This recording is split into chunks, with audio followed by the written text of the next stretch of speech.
सदियों पहले से लेके अब तक रामायण पर कई फिल्में और टीवी शो बन चुके हैं।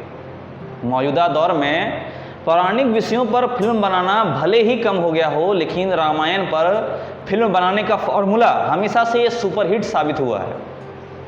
यही वजह है कि 111 साल के हिंदी सिनेमा के इतिहास में, भारत सिनेमा के इतिहास में रामायण पर अब तक 48 फिल्में और 18 टीवी शो बन चुके हैं और इनमें से ज़्यादातर फिल्मों ने बॉक्स ऑफिस पर अच्छी कमाई भी की है। क्या आपको पता है कि 1917 में यानी 106 साल पहले रामायण पर आधारित आई फिल्म लंका दहन ने 10 दिनों के अंदर में ही, महज 10 दिनों में ही 35,000 रुपये की कमाई कर ली थी। आपने मूवीज़ में, कॉमेडी शो या रियलिटी शोज़ में ऐसे इधर उधर सुना होगा कि प्रोड्यूसर गाड़ी भर भर के पैसा कमा रहा है, तो आपको लगता होगा शायद ये फनी बात है, यानी कि फनी लगता होगा कि फनी बात बोल रहा है। पर क्या आपको पता है कि भारतीय सिनेमा के इतिहास में ऐसा भी हुआ है और ये कारनामा साल, 2 साल, 10 साल, 20 साल, 50 साल की पहले की बात नहीं है, ये बात सदियों पहले की है। और ये कारनामा 106 साल पहले रामायण पर आधारित फिल्म लंका दहन ने ही कर दिखाया है। और दिलचस्प बात यह है कि उस दौर में इस फिल्म की इतनी कमाई हुई थी कि इसकी कमाई सिनेमा घरों से बैलगाड़ियों में भरकर प्रोड्यूसर घर तक पहुंचाई जाती थी, क्योंकि टिकट बिक्री में ज़्यादातर सिक्के ही आते थे और इतनी कमाई होती थी कि बैलगाड़ियों से भरकर से पहुंचाया जाता था। क्या आपको पता है कि 1943 में आई राम राज्य ने भी उस दौर में 60 लाख रुपए कमाए थे। उस दौर में 60 लाख का बिजनेस किया था और ये फिल्म महात्मा गांधी की फेवरेट फिल्मों में से एक थी। क्या आपको पता है कि आदि पुरुष से पहले भी एक फिल्म में राम को मूंछों में दिखाया गया है? जी हाँ, सही सुना आपने। ये फिल्म 23 साल पहले यानी साल 2000 में रिलीज हुई थी, जिसका नाम देवल्लू था। ये तेलुगु फिल्म थी जिसमें राम की भूमिका निभा रहे श्रीकांत को मूंछों में दिखाया गया था। नमस्कार, मैं उमेश कुमार झा और आज मैं आपको श्री राम यानी कि रामायण पर आधारित उस दौर से लेके यानी सदियों पहले से लेके अब तक की माइथोलॉजिकल फिल्में यानी पौराणिक फिल्में के बारे में बताऊंगा, पौराणिक सीरियल्स, टीवी शो के बारे में बताऊंगा।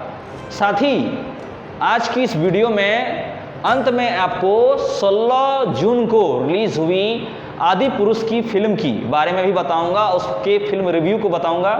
तो उसे देखना बहुत जरूरी है, वो रिव्यू जो सभी धर्म, आस्था और लोगों की भावनाओं की कद्र करने वाले, अपने समाज और संस्कृति की, अपने बच्चे और भविष्य की सोचने वाले और इतिहास की गरिमा और मर्यादा को समझने वाले सभी लोगों को, सभी इंसानों को देखना जरूरी है।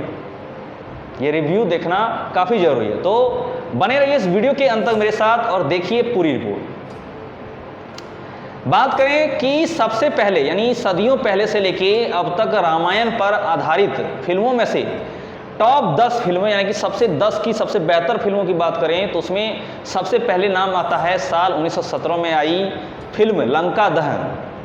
उसके बाद 1931 में आई फिल्म चंद्रसेन, फिर 1942 में आई फिल्म भारत मिलाप, फिर 1943 में आई फिल्म रामराज, फिर 1948 में आई फिल्म रामबाण, फिर 1951 में हनुमान पाताल विजय, फिर 1954 में रामायण, फिर साल 1961 में संपूर्ण रामायण, फिर 1961 की ही एक और फिल्म सीताराम कल्याणम, फिर 1976 में बजरंगबली।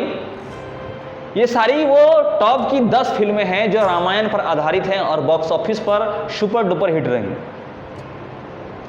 पौराणिक विषयों पर फिल्में बनाने का चलन भारत में दरअसल 106 साल पहले यानी 1917 के आसपास से ही शुरू हुआ। 1917 में आई फिल्म लंका दहन हिंदी सिनेमा में रामायण पर बनी पहली फिल्म थी। भारतीय सिनेमा की रामायण पर बनी पहली फिल्म थी लंका दहन। फिल्म की खास बात यह भी थी कि इसमें राम और सीता की भूमिका एक ही एक्टर ने निभाई थी, जिनका नाम अन्ना सालुंके था। दरअसल उस दौर में महिलाएं फिल्मों में काम करने से कतराती थीं, इसलिए अन्ना सालुंके ने फिल्म में दोनों किरदार यानी कि राम और सीता के दोनों किरदार को निभाया था। और इसी वजह से उनके नाम हिंदी सिनेमा का पहला डबल रोल करने का रिकॉर्ड भी है, पहला डबल रोल रिकॉर्ड प्ले करने का रिकॉर्ड है। उस फिल्म में फिल्म की कहानी की शुरू होती है राम के 14 साल के वनवास से शुरू होती है और रावण के वध से खत्म हुई थी। इस साइलेंट फिल्म को दादा साहब फाल्के ने डायरेक्ट किया था। जी हाँ, वही दादा साहब फाल्के जिसके नाम से दादा साहब फाल्के पुरस्कार भी है। दादा साहब फाल्के पुरस्कार वह पुरस्कार है, यानी कि भारतीय सिनेमा में आजीवन योगदान के लिए भारत सरकार द्वारा प्रतिवर्ष दिए जाने वाला भारत में यानी सिनेमा जगत में भारत का सर्वोच्च यानी कि सबसे बड़ा पुरस्कार है। दरअसल दादा साहब फाल्के वो इंसान हैं जिन्होंने हिंदी सिनेमा की पहली फिल्म राजा हरिश्चंद्र बनाई थी, जो कि साल 1912 में रिलीज हुई थी। उस फिल्म में भी अन्ना सालुंके ने तारामती का किरदार निभाया था। दादा साहब फाल्के के पौराणिक इतिहास पर आधारित फिल्में बनाने के पीछे बड़ा दिलचस्प किस्सा है। दादा साहब फाल्के पौराणिक इतिहास पर आधारित लंका दहन बनाने के पीछे एक दिलचस्प किस्सा आपको सुनाऊं तो दरअसल एक बार दादा साहब फाल्के विदेश दौरे पर गए थे, जहां उन्होंने ईसा मसीह पर बनी यानी ईसा मसीह पर आधारित फिल्म देखी। उस फिल्म को देखकर उन्हें लगा कि भारत में भी पौराणिक फिल्में बनाई जा सकती है, और फिर उन्होंने उसी कॉन्सेप्ट को वहाँ से कॉन्सेप्ट डेवलप किया और वहीं से फिर उन्होंने पौराणिक आधारित कई फिल्में, उसके बाद उन्होंने कई पौराणिक आधारित फिल्में बनाई। राजा हरिश्चंद्र बनाने के बाद उन्होंने 1913 में मोहिनी भस्मासुर और फिर 1917 में लंका दहन बनाई, जिसे देखने के लिए थिएटर के बाहर लोगों की लंबी कतारें लगी रहती थी। उस समय रामायण पर आधारित इस भक्तिमय फिल्म को देखने के लिए लोग जूते चप्पल उतारकर थिएटर के अंदर जाया करते थे। लंका दहन वो फिल्म है जो लगातार 23 हफ्ते तक थिएटर में लगी रही थी। बॉक्स ऑफिस पर जो भी कमाई होती थी उसे बैलगाड़ियों में भरकर प्रोड्यूसर के घर पहुंचाया जाता था। 10 दिनों में ही इस फिल्म ने महज 10 दिनों में ही 35,000 रुपये की कमाई की थी। उस जमाने में इस रुपए की कीमत और वैल्यू को आप समझ सकते हैं। यह रामायण पर आधारित सबसे बड़ी blockbuster super duper hit film साबित हुई। 1920 का दौर आते आते उसके बाद माइथोलॉजिकल फिल्मों का चलन जैसे बढ़ता गया। 1920 का दौर आते आते माइथोलॉजिकल फिल्में कई सारे बनी और उनको लोगों द्वारा सराहाया भी गया। यही वजह रही कि कई बड़े निर्माता निर्देशक ने रामायण महाभारत के प्रसंगों पर आधारित फिल्म बनाने से नहीं कतराया, कई सारे उस प्रसंगों पर आधारित फिल्म बनाया। और इन्हीं फिल्मों में से खलील साइलेंट और बोलती फिल्म के पहले सुपरस्टार बने। उन्होंने 1920 से 1940 के दौर में कई पौराणिक फिल्मों में काम किया। खलील उस समय उस पौराणिक फिल्मों में काफ़ी मशहूर हुए। खलील मुस्लिम थे, लेकिन उन्होंने कई फिल्मों में हिंदू देवताओं के किरदार निभाए थे। खासकर राम और कृष्ण के रोल में वो बेहद लोकप्रिय हुए। उनकी पहली फिल्म कृष्ण सुदामा थी, जो कि 1920 में रिलीज हुई थी। इसके बाद उन्होंने सती पार्वती, महासती अनुसुईया, रुक्मिणी हरण, लंकानी लाड़ी और द्रौपदी जैसी फिल्मों में कृष्ण और राम के किरदार निभाए, और उस किरदारों को कईयों द्वारा, दर्शकों द्वारा सराहाया भी गया, उसको सराहना भी मिली। मुस्लिम होकर हिंदू देवताओं के किरदार निभाने के चलते उन्हें यानी कि खलील को उस दौर में आलोचनाओं का भी सामना करना पड़ा। सराहना तो मिली थी, लेकिन आलोचनाएं भी सामना करना पड़ा, जिससे दुखी होकर उन्होंने कहा था कि मैंने भगवान कृष्ण से लेकर प्रभु रामचंद्र जैसे हिंदू माइथोलॉजिकल किरदार निभाए हैं। मैंने अपनी पूरी प्रोफेशनल लाइफ में हिंदू फिल्म मेकर्स के साथ काम किए हैं, और अब जब मैं फिल्म में इंडस्ट्री में जात पात की बात सुनता हूं तो मेरे दिल को बेहद ठेस पहुंचती है, चोट पहुंचती है। मुझे हिंदू और मुस्लिम जनता से बराबरी का, हिंदू मुस्लिम दर्शकों से बराबरी का प्यार मिला है। हम सब कला के भक्त हैं और कला हर धर्म से हमारे लिए ऊपर है। ऐसा उन्होंने ये बयान उन्होंने दिया था उस समय, उस दौर में जब उन्हें आलोचनाओं का सामना करना पड़ा था।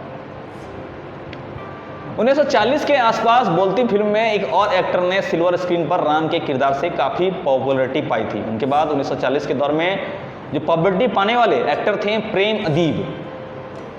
उनका नाम उस दौर के टॉप फिल्म स्टार्स जैसे पहाड़ी, सान्याल, अशोक कुमार, पीसी बरुआ, मास्टर विनायक के साथ लिया जाता था। प्रेम ने 25 साल के कैरियर में तकरीबन 60 फिल्मों में काम किया और उस 60 फिल्मों में 8 फिल्में ऐसी थी जिसमें वो राम के किरदार निभाए थे, जैसे भारत मिलाप, राम राज्य, रामबाण, राम विवाह, रामनवमी, राम हनुमान युद्ध, राम लक्ष्मण, राम भक्त, विभीषण वो फिल्म थे जिसमें उन्होंने राम की भूमिका निभाई।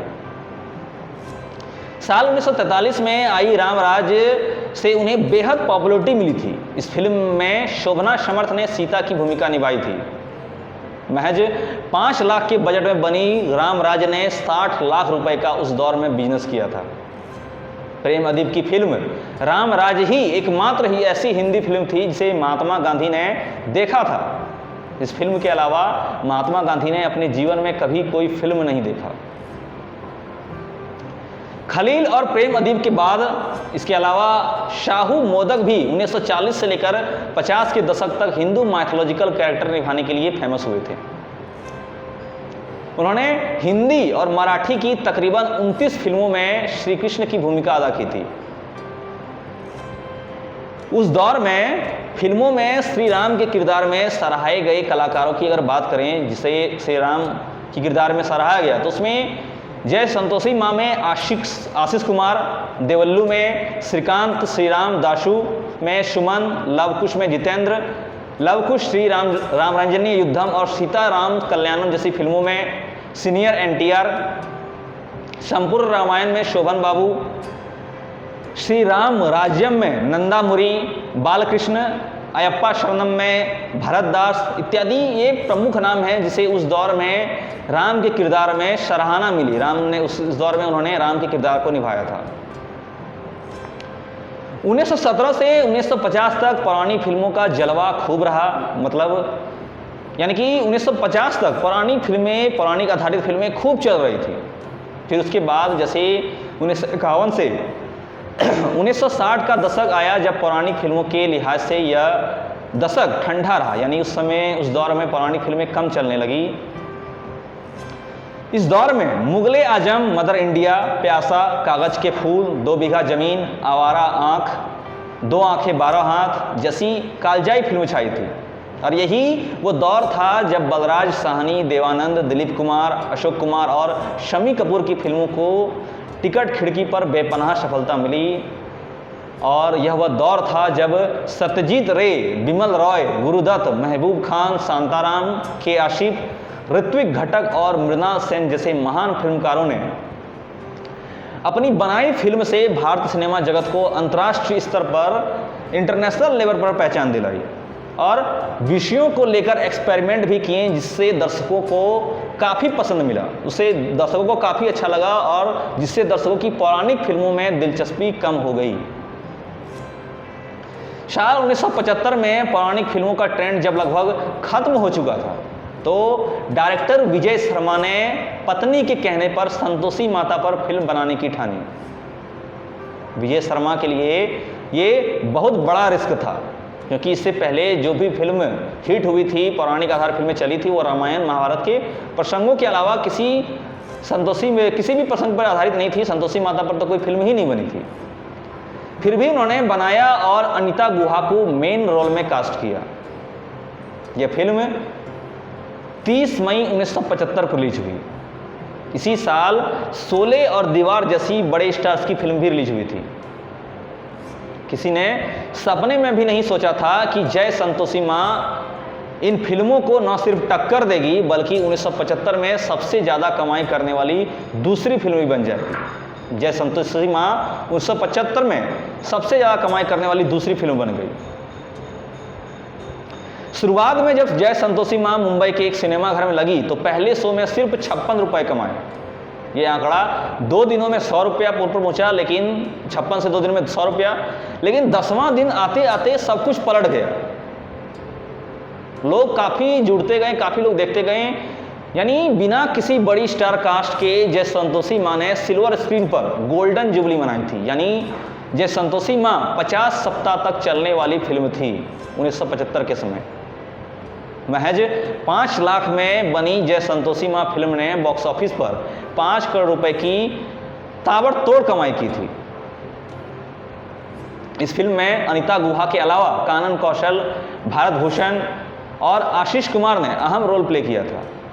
उस समय जय संतोषी माँ फिल्म में दिखाई जाने वाली आरती के दौरान दर्शक स्क्रीन पर पैसे फेंका करते थे। उनकी श्रद्धा भाव से जब आरती चलती थी तो सिनेमाघरों में दर्शक स्क्रीन पर पैसे फेंकते थे।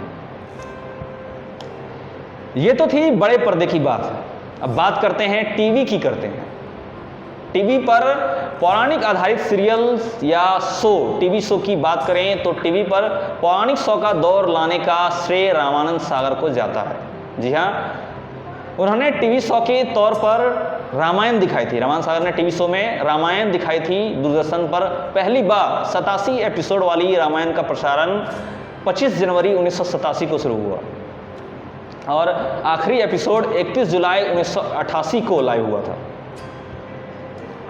ये रामायण सीरियल रोज सुबह 9:30 बजे आता था। सीरियल में मुख्य रूप से अरुण गोविल में राम का किरदार निभाया था, दीपिका चिखलिया ने सीता का, अरविंद त्रिवेदी ने रावण का, सुनील लहरी ने लक्ष्मण और दारा सिंह ने हनुमान की मुख्य भूमिका निभाई थी। इसके अलावा कई नामचीन कलाकार थे। 80-90 का यह दशक रामानंद सागर की रामायण के नाम ही रहा।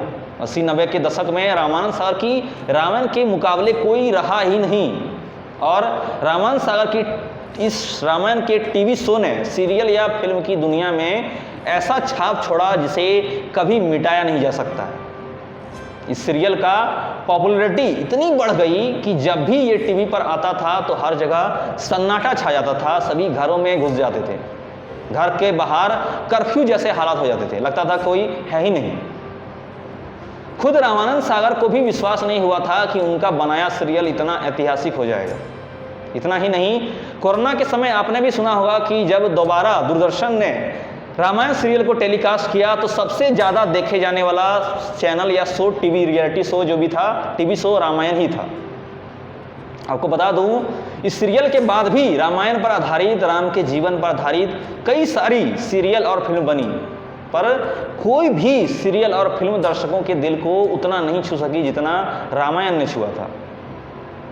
पिछले 10-15 सालों में की बात करें तो पिछले 10-15 सालों में आधुनिक टेक्नोलॉजी और वीएफएक्स की मदद से पौराणिक के नाम पर कुछ से कुछ दिखाया गया, कई सारे शो बनाए गए, फिल्म बनाए गए। इसके बावजूद वो रामानंद सागर की बनाई गई सीरियल की तुलना में मनगढ़ंत कहानी और सिर्फ नौटंकी और ओवर एक्टिंग ही लगी लोगों को।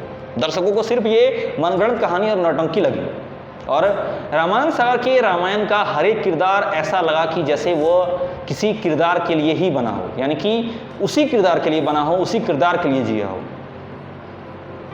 उस समय तो कई लोग अपने घरों में, मंदिरों में राम, लक्ष्मण, सीता, हनुमान के उस सीरियल के किरदार का फोटो लगाकर भगवान जैसा उनको पूजते थे। राम के रोल के चलते अरुण गोविल तो इतने टाइपकास्ट हो गए थे कि उन्हें फिर किसी दूसरे फिल्म में दर्शकों ने पसंद ही नहीं किया। यही वजह रही कि फिल्मों में उन्हें रोल नहीं मिले, जबकि उसके पहले वो फिल्म में काम करते थे। इससे जुड़ा एक किस्सा अरुण गोविल ने खुद शेयर किया था जब वह रामायण के 33 साल पूरा होने पर पूरी टीम के साथ, यानी कि मुख्य टीम के साथ द कपिल शर्मा शो में पहुंचे थे। उन्होंने कपिल शर्मा शो में बताया था कि रामायण के बाद उनकी इमेज बिल्कुल बदल गई थी। वो जहाँ भी जाते लोग उनके पैर छूने लगते थे। यहाँ तक कि एक बार तो वो सेट पर जब सिगरेट पी रहे थे तो तभी किसी ने उन्हें टोक दिया कि आप सीरियल में श्री राम का किरदार निभाते हैं, आपको सिगरेट वगैरह नहीं पीनी चाहिए। उसके बाद से ही अरुण गोविल ने सिगरेट को हाथ तक नहीं लगाया। आपको बता दूं, पौराणिक इतिहास यानी कि हिंदू काव्य रामायण पर केवल भारत में ही नहीं बल्कि जापान में भी फिल्म बन चुकी है। इस जापानी फिल्म का नाम Ramayana the legend of prince Rama था, जो कि एक एनिमेटेड फिल्म थी। दरअसल 1983 में जापानी फिल्म मेकर युगो साको जब पहली बार भारत आए तो उन्होंने यहाँ पे आने के बाद उन्हें रामायण के बारे में पता चला और फिर उन्होंने रामायण के बारे में जापानी में रामायण के लगभग 10 वर्जन पढ़े और उसी से पढ़ने के बाद उन्हें फिल्म बनाने का आइडिया आया। उन्होंने फिल्म बनाने की सोची और फिर 1990 के दशक में फिल्म की मेकिंग शुरू हुई, लेकिन इससे पहले ही ये विवादों में आ गई। दरअसल विश्व हिंदू परिषद ने रामायण को एनिमेशन में बनाने का विरोध किया। उनका कहना था कि रामायण को कार्टून की तरह दिखाना सही नहीं होगा।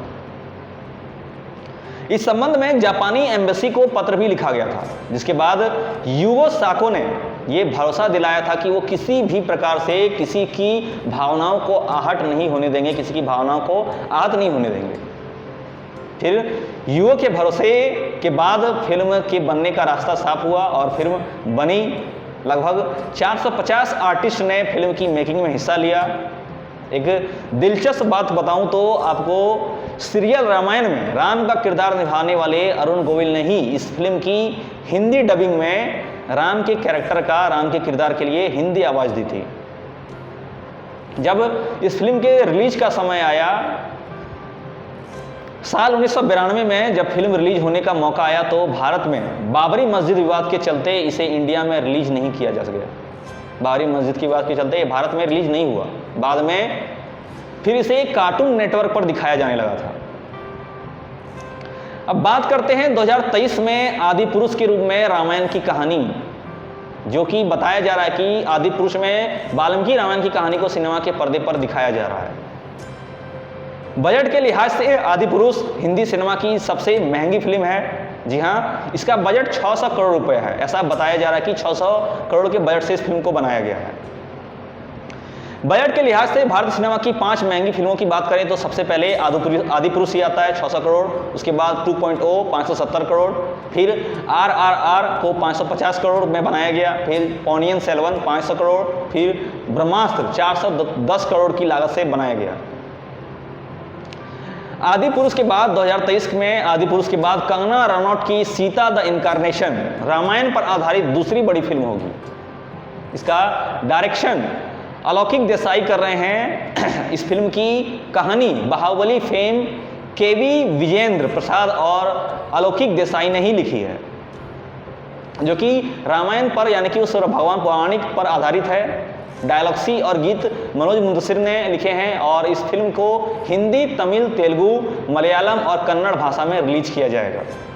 फिलहाल फिल्म की रिलीज डेट सामने नहीं आई है, लेकिन इनके बारे में बताया गया है।